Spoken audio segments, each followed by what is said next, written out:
Into this first carrier update presented by Powerfleet. I'm Tony Mulvey, joined by Donnie Gilbert. Donnie, we saw some downward movement yesterday in the NTID. Yeah, so we're going to look at this probably every morning for the next couple of days throughout the end of the month to see what kind of reactions we're getting from the trucking side and the economy right now. And here, before we talk about this, I want to kind of drop back and Tony kind of point out there about, what happened right before Memorial Day.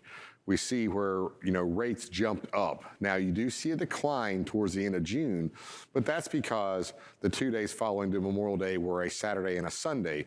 But you see a pretty good jump in rates there, 10, 11 cents rate per mile jumping up there right as we, ended the month of May there. And of course, it was pretty high there the week before. Down here, finishing up June, we've seen it bouncing around a little bit of volatility, but only between just, 5 or 6 cents. And as it goes up, it comes back down.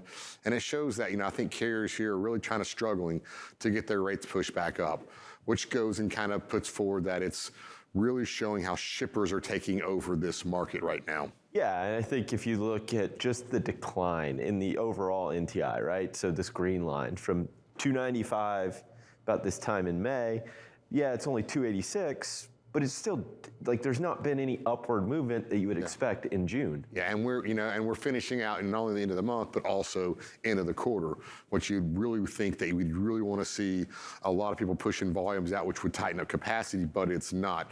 Volumes are going up. We'll see that here in just a little while, but capacity is not tightening up. Yeah.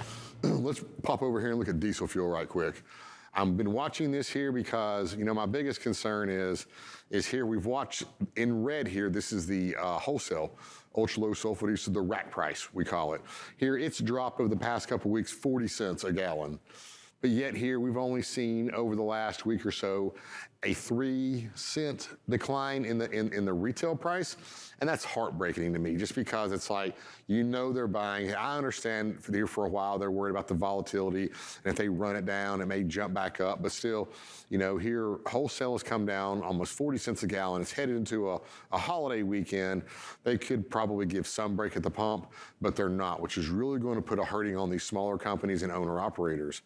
Now, if you're a big fleet, you got a contract with the fuel company, this is going to help you out. And they may need that help as well because their contracts are based on the retail price and they pay the wholesale. So here, that widening gap, they could actually flip over and actually start making some money on their fuel surcharges versus losing some money or breaking even. Yeah, for sure. This is where big carriers are generating that kind of windfall that smaller carriers really get squeezed. And I mean, like you said, it's just a few cents over the past week. It's not really enough to really help anything. Yeah, there's a lot more little guys, and we need to help the little guys too.